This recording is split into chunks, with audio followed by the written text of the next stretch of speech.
Prime minister দেখা উচিত তার ক্যাবিনেটের একজন মন্ত্রী যদি চাঁদাবাজিকে উৎসাহিত করেন তাহলে জাতি তো খুব নিরুৎসাহিত হবে। আর বিশেষ করে লেবুর দাম অনেক বেশি, আমি নিজে তো লেবু কিনি নাই। এটা তো আমার মনে হয় যে প্রাইম মিনিস্টার দেখা উচিত তার ক্যাবিনেটের একজন মন্ত্রী যদি চাঁদাবাজিকে উৎসাহিত করেন তাহলে জাতি তো খুব নিরুৎসাহিত হবে।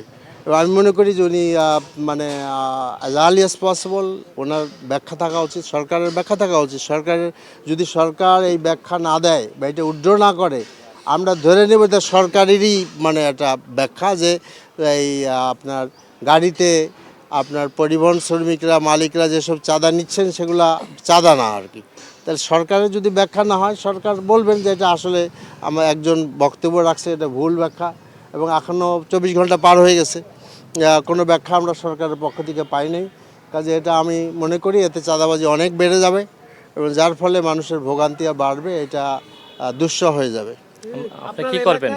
আপনি প্রথমে যে প্রশ্নটা করেছেন, আপনার এলাকায় আপনি চাঁদাবাজি মুক্ত করার জন্য করেছেন, এই বিশাল একটা ক্যাবিনেট আপনার এগেনস্টে, বিশাল একটা সরকার যারা মেজরিটি পেয়ে এসছে তারা আপনার এগেনস্টে, আপনি তাদের এগেনস্টে কাজ করবেন, কতটুকু পারবেন আসলে জনগণের চাঁদাবাজি মুক্ত শক্তি, করতে, কতটুকু পারবেন আসলে এই মানুষগুলোর প্রথম কথা হলো যে কেউ এগেনস্টে কেউ না। দেয়ার ইজ এ ক্যাবিনেট যেখানে 350 জন সংসদ সদস্য থাকবেন। তো এখানে আমরাও পাবো, মহিলাদের মধ্যে 11 জন থাকার কথা আমাদের, তো 11 বা 13। তো সেখানে আসলে আমি মনে করি যে জাতীয় সংসদের যারা সদস্য আছেন, যারা মিনিস্টার আছেন, এমন ধরনের যদি কল্যাণকর কোনো প্রস্তাব আমরা নিয়ে আসি বিরোধী দলের পক্ষ থেকে, এটা তো অন্য কেউ বিরোধিতা করার কোনো আপনার কারণ নাই। কারণ এটা কল্যাণ হলে জনগণেরই কল্যাণ হবে। এবং আমরা যারা এমপি নির্বাচিত হয়েছি, আমাদেরকে তো এই দেশের আপনার সব, যেমন এই আসনে 3,33,000 প্লাস ভোটার, এমনকি 3,33,000 ভোটার তো একজনকে ভোট দেয়নি, এবং ভোট কানেক্ট মানে এখানে কাস্টিং কিন্তু 1,20,000 22,000 সামথিং, বাকি লোক আছে। এবং এই যে আপনার এই যে ঢাকা 12 আসনে অনেক লোক বাস করে না, অনেক লোক বাস করে, তাদের সংখ্যা অনেক বেশি, তো 5-7 লোক বাস করে। কাজে সুবিধা অসুবিধা সবারই, সুবিধা হলে সবার সুবিধা, অসুবিধা হলে সবার অসুবিধা। আমি ইতিমধ্যে এখানে যারা আরও 2 জন নিকটতম প্রতিদ্বন্দ্বী ছিলেন, আমাদের সাইফুল আলম নীরব ভাই এবং সাইফুল হক সাহেব, 2 জনের সাথে কথা বলেছি। আমি প্রকাশ্যভাবে বলেছি যে আমি কোনো দলের এমপি না, এখন আমি সব জনগণের এমপি। আমার দৃষ্টিতে আপনার এই এলাকার কাজ করা, এলাকার উন্নয়ন করা, এলাকার থেকে ইভিল দূর করে দেওয়া, এইটা আমাদের সকলেরই কাজ। আমি ওনাদের সহযোগিতা চেয়েছি, আপনাদের সহযোগিতা চাচ্ছি।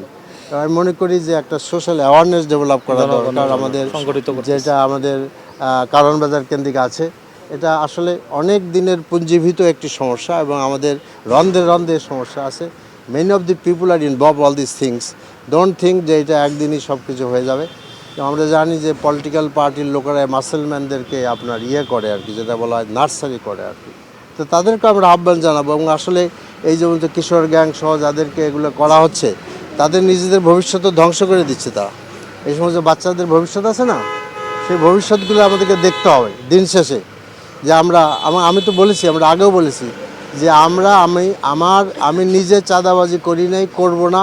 আমি যদি পাগল হয়ে যাই তাহলে এরকম অপকর্ম করানোর কোনো সুযোগ আমার দ্বারা নাই। এবং আমার পাশে কোনো চাঁদাবাজ লোকদেরকে দেখবেন না। যদি আপনাদের মিডিয়া হোক, আমাদের জনগণ হোক, কেউ যদি আমাকে দেখাইতে পারেন যে আপনার পাশে এই লোকটা আছে, যে লোকটা নিজেই চাঁদাবাজি করে, তাহলে তো আমি অবশ্যই তাদেরকে এক্সপেল করব। কিন্তু এটা মনে করেন না যে আমি কারণ বাজারে গেলাম, মৌক বাজারে গেলাম, দেখলাম আপনার ছবি, এটা কিন্তু আপনারা বলবেন না। কারণ আমি যেখানে যাই আর স্বাভাবিকভাবে বহু লোকের সাথে মিলিত হইতে হবে, বাজার কমিটি থেকে আরম্ভ করে। কাজে কাউকে বাদ দিয়ে কারোর সাথে ছবি তোলা বা ওকে ঠেলে বের করে দেওয়া, এটা আমার পক্ষে সম্ভব না। I will try my level best with earnest মানে সিনসিয়ারিটি।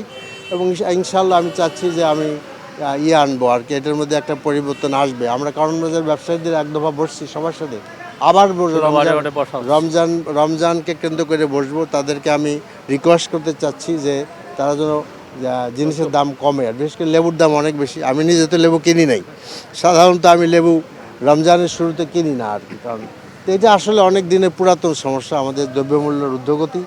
এটার বেসিক দায়িত্ব সরকারের, আমরা সরকারের অংশ না। কিন্তু যেহেতু এই এলাকাতে আমি এমপি নির্বাচিত হয়েছি, এই এলাকার জনগণকে প্রতিনিধি হিসাবে আমার চেষ্টা আমি করব।